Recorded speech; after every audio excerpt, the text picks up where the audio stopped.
Bonjour à tous, c'est David de la chaîne Orme Vert, bienvenue dans cette nouvelle vidéo. Alors aujourd'hui, je vais répondre à une affirmation qui m'est souvent faite. Bah alors on peut plus rien manger? Alors c'est vrai que ça fait à peu près un an que je parle pas mal des lectines, des antinutriments et autres toxines végétales. Et effectivement, si on supprime tous les aliments végétaux qui contiennent des toxines végétales, il ne reste plus grand chose. Mais le message des vidéos que je fais, c'est pas du tout de supprimer tous les végétaux. Le but de ces vidéos, c'est pas du tout de vous faire peur. C'est juste là pour vous aider à comprendre que les végétaux, ce sont pas forcément nos amis, ils n'ont pas envie qu'on les mange, et donc ils vont produire des substances qui peuvent nous être problématiques. Mais déjà, tous les végétaux ne sont pas problématiques avec la même puissance, on va dire, et puis c'est pas problématique pour tout le monde. Si on prend par exemple les oxalates, c'est vrai que c'est problématique, mais il faut faire la différence entre des épinards qui vont en contenir à peu près 800 mg pour 100 g, et puis du chou qui va en contenir à peu près 1 mg, ou du brocoli qui va en contenir 0,5 mg pour 100 g.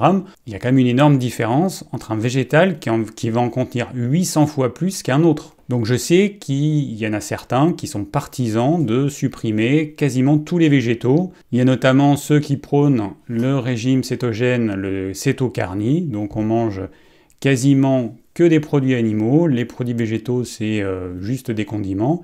Par exemple, Christian Péten, que j'ai invité sur ma chaîne, eh bien lui, il va manger des produits animaux, il va manger des fruits, il va manger du miel, mais il ne va pas manger de légumes, ou encore une fois, c'est juste sous forme de condiments. Alors ce type d'alimentation, ça peut convenir à un certain nombre de personnes, mais à un nombre très réduit, c'est une certitude.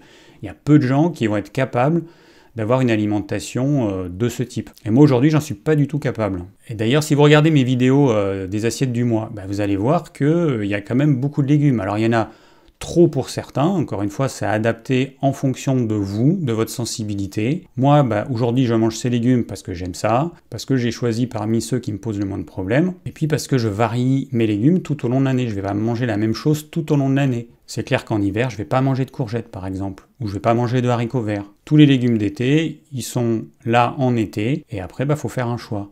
C'est évident que si vous êtes rendu compte que dès que vous mangez des tomates, il y a un problème, bah arrêtez de manger des tomates, ou alors vous en mangez beaucoup moins. Peut-être que les tomates crues vont vous poser problème, et peut-être que les tomates cuites, si vous les pelez, si vous enlevez les pépins, peut-être que ça vous posera pas ou peu de problèmes. Après, c'est aussi une question de quantité et de fréquence. Un petit peu de tomates cuites de temps en temps, vraisemblablement, ça ne posera pas de problème. Si c'est le cas, bah, vous n'en mangez pas. Mais si ça ne vous pose pas de problème, bah, vous pouvez continuer. Par contre, en manger tous les jours, là, ça peut être un problème. Alors, il y a quelqu'un qui m'a dit « Lectine, oxalate, oh la peur, comment ne pas tomber malade en vous inquiétant ainsi à chaque bouchée? Mangez d'une façon vraiment insouciante vos légumes, steaks, ce que vous voulez, et vous vous porterez bien. » Alors moi, j'aimerais bien croire en cette affirmation, mais la réalité nous montre que ce n'est pas du tout le cas.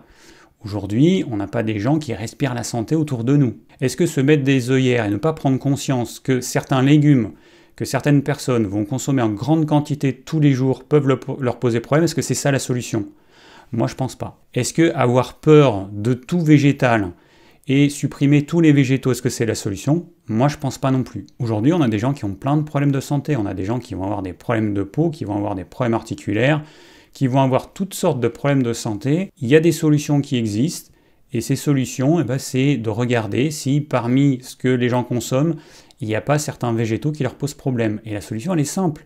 Il suffit de diminuer ou de supprimer ces végétaux, et c'est réglé. Le but de toutes ces vidéos qui parlent de toutes ces toxines végétales, c'est pas de vous faire peur inutilement, ça n'aurait aucun intérêt. Le but, c'est que ces végétaux qui sont encensés dans notre société, qui sont censés être super bons pour la santé, et il faudrait manger de plus en plus végétal, le but c'est que vous compreniez que ça, c'est du pipeau. Et moi je l'ai cru pendant plus de 2 décennies, jusqu'à ce que je me rende compte que quand je mange trop de fruits, j'ai des crises d'eczéma, quand j'en mange plus, j'en ai plus, et puis que certains végétaux, en fonction des toxines végétales qu'ils vont amener et de ma sensibilité, ils vont me poser des problèmes. Ça peut être des problèmes articulaires, donc ça peut être des problèmes de peau, ça peut être des problèmes au niveau digestif, des problèmes au niveau de l'humeur. Donc s'il vous plaît, arrêtez de partir dans des extrêmes. C'est pas parce que les épinards, la rhubarbe ou les côtes de bled sont hyper riches en oxalates qu'il faut pour autant supprimer tous les légumes. Alors il y a quelqu'un qui me dit « Merci pour toutes ces informations, mais maintenant, quels végétaux et en quelle quantité peut-on en manger sans trop de risques pour la santé ?» Ma réponse elle est simple, c'est impossible de répondre à ce type de questions, parce que la quantité et les légumes, bah, ça va dépendre de chacun. Moi, je vais peut-être être sensible à ce qu'il y a dans les aubergines ou à ce qu'il y a dans les poivrons, puis un autre, ça va être peut-être plus les courgettes ou les haricots verts ou je ne sais pas quel autre légume. Donc il n'y a pas de liste en fait. Il y en a qui vont être peut-être plus sensibles à certaines toxines végétales, comme les oxalates, à certaines lectines, je ne sais pas moi, aux alcaloïdes, aux saponines, aux salicylates, puis d'autres, ce sera d'autres toxines végétales. Alors je sais que certains aimeraient bien avoir une liste des aliments autorisés et des aliments pas autorisés, des aliments bons et des aliments mauvais. Ça ne fonctionne pas comme ça sur notre belle planète Terre. C'est pas tout noir ou tout blanc. Vous doutez bien que quelqu'un qui a un intestin poreux, très poreux on va dire, va avoir beaucoup plus de problèmes que quelqu'un qui a un intestin sain. Et le problème de la porosité intestinale, c'est qu'elle touche tout le monde à des degrés différents. Certaines personnes vont avoir un intestin légèrement poreux, d'autres vont avoir un intestin très poreux. Très poreux, ça veut dire quoi? Ça veut dire qu'il y a des molécules indésirables qui ne devraient jamais passer dans le sang, qui vont passer dans le sang. Et donc ça va entraîner une réaction inflammatoire plus ou moins importante, encore une fois, suivant les gens. Après, j'ai une personne qui me met finalement, il vaut mieux manger peu varié, des aliments que l'on tolère, que de rechercher la variété à tout prix. C'est quand même une contrainte de moins. Adieu les sacro-saints 5 fruits et légumes par jour. Alors moi, je suis pas forcément d'accord, parce qu'en mangeant peu varié, vous allez manger la même chose tout le temps, toute l'année. Ça veut dire que vous n'allez pas pouvoir manger de saison, vous allez être obligé de consommer des légumes ou des fruits qui viennent de l'autre bout de la planète, et puis vous allez apporter à votre corps toujours les mêmes toxines végétales. Et du coup, peut-être qu'un jour, ces légumes qui ne vous posaient pas problème vont vous en poser. Parce qu'à force, ça risque de saturer vos systèmes de détoxification. Alors moi, je fonctionne différemment, c'est que je mange local et de saison, alors des produits bruts évidemment. Du coup, je ne vais pas manger les mêmes légumes tout au long de l'année. Supposons qu'un légume me pose un petit peu de problème pendant X mois, je vais avoir tout le reste de l'année pour me détoxifier de ce légume et donc ne pas en subir les conséquences. Évidemment, peut-être que l'idéal, ce serait de pas du tout consommer de légumes, comme certains le font, comme j'ai dit tout à l'heure, mais moi, je suis pas prêt à le faire. Je sais que dans la durée, je vais pas tenir, j'ai besoin de cette variété, j'ai besoin de ces différentes textures qu'apportent les végétaux, il y a du croquant, il y a du fondant, on peut faire des purées avec certains légumes, on peut faire plein de choses différentes, j'aime bien les crudités, j'aime bien la salade verte. Donc, moi, pour l'instant, j'ai besoin de légumes. J'ai réduit ma quantité de légumes parce que je me suis rendu compte que j'en mangeais trop. Maintenant, je fais en sorte d'éplucher certains légumes. Par exemple, les aubergines, je vais les éplucher parce que les lectines, elles vont se trouver majoritairement dans la peau. Je vais éplucher mes courgettes. En faisant ça, je vais réduire la quantité des toxines végétales. Il va évidemment rester, mais mon but, c'est pas qu'il y en ait zéro parce que de toute façon, je sais qu'il n'y en aura jamais zéro. Et puis, si on regarde du côté des produits animaux, si on regarde ce qui peut nous poser problème, on va toujours trouver des choses. On va trouver des choses dans les produits animaux qui ne sont pas bénéfiques pour nous, mais encore une fois, c'est une question de quantité. Donc cette vidéo, c'était pour répondre à l'affirmation « on ne peut plus rien manger » que j'ai assez régulièrement dans les commentaires. Et c'est vrai qu'à force, ça m'agace un peu parce que je me dis « mais attends, il reste encore énormément de choses ». On garde dans notre alimentation quasiment tous les aliments d'origine animale terrestre, tous les aliments d'origine animale marine. Ça fait déjà énormément de choses. Ensuite, on a une bonne partie des végétaux, parce que ceux qu'on va mettre de côté, c'est ceux qui posent le plus de problèmes. Alors évidemment, toutes les graines, ça c'est un vrai problème. Donc les oléagineux, les noisettes, les amandes, tous les types de noix, ça c'est un vrai problème. Donc ça, on les met de côté. On va mettre toutes les céréales et les légumineuses de côté, ou en tout cas pour certains qui vont manger low carb, en manger beaucoup moins. On va supprimer quasiment toutes les huiles végétales sauf l'huile d'olive, alors pas en trop grande quantité. L'huile de tournesol oléique que je conseille depuis peu parce qu'elle semble bonne. L'huile de coco pour les personnes qui la tolèrent. Et puis c'est à peu près tout. Et puis il nous reste une bonne partie du gras animal. On a le gras de bœuf qui est excellent, on a le gras d'agneau ou de mouton.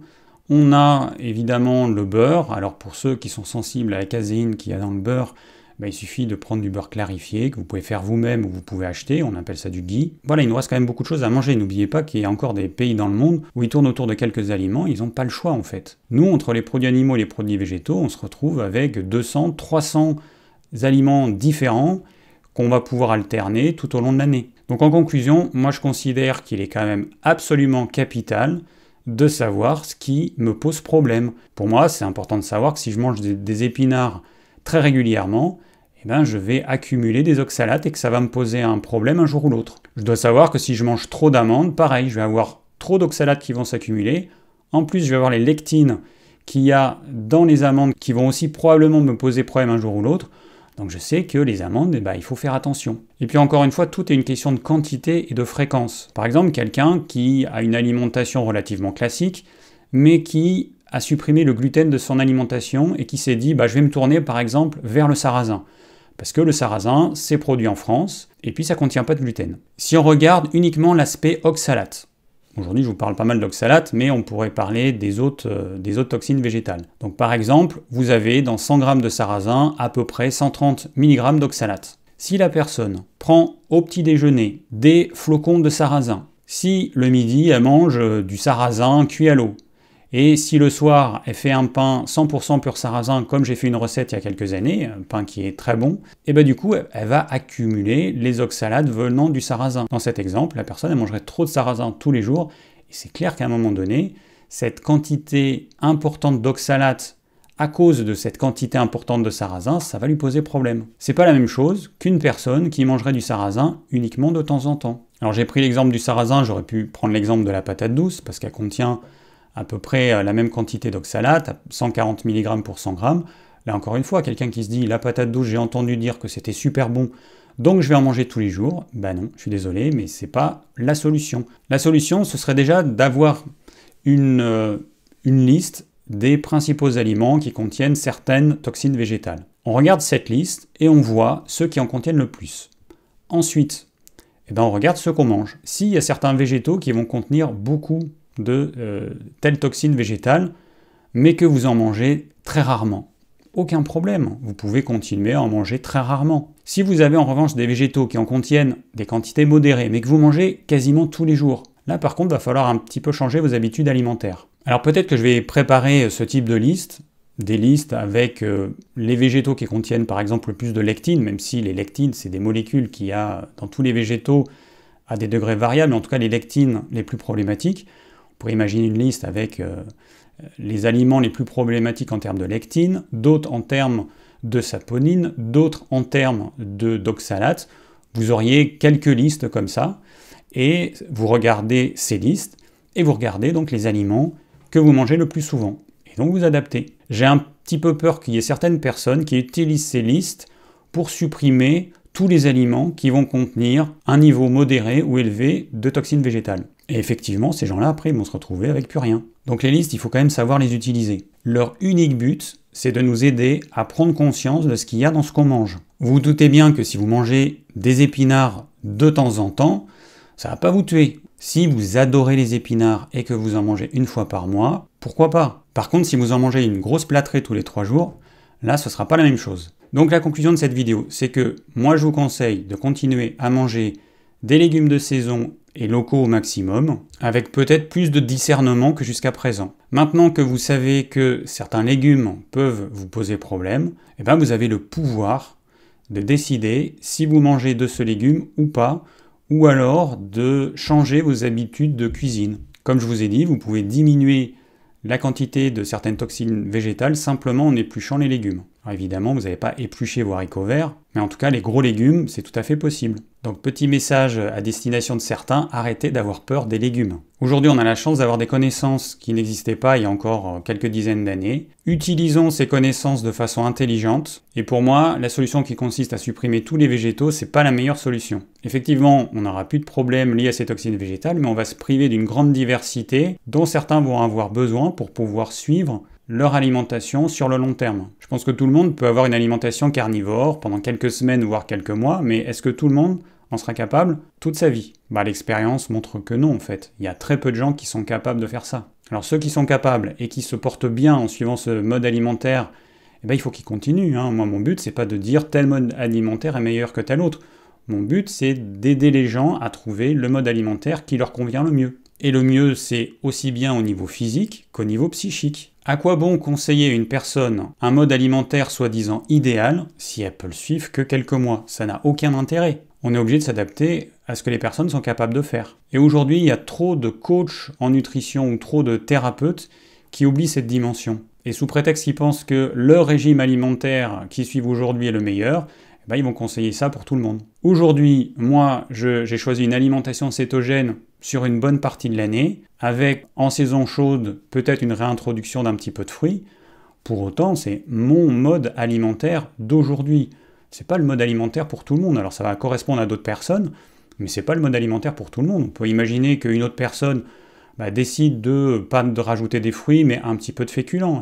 Peut-être qu'elle aura envie d'aller vers un low carb avec un petit peu de féculents, ou peut-être qu'elle aura envie d'avoir plutôt un low carb tout au long de l'année. Et en supposant que ce low carb lui pose problème un jour, elle aura toujours la possibilité de rectifier le tir, diminuer peut-être la quantité de glucides, jusqu'à atteindre le seuil à partir duquel les problèmes de santé qu'elle avait disparaissent. Donc si l'alimentation que vous avez aujourd'hui vous convient parfaitement, que vous n'avez aucun problème de santé, que vous avez une bonne forme, continuez comme ça. Et vous aurez tout le loisir de changer votre alimentation quand ça commencera à vous poser problème.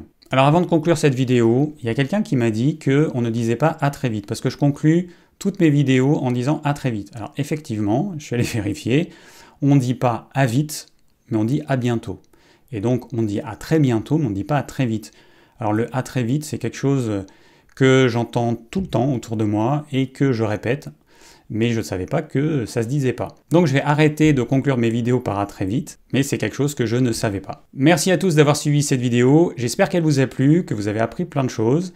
Si vous avez des commentaires ou des questions, n'hésitez pas, et je vous dis à très bientôt pour une nouvelle vidéo.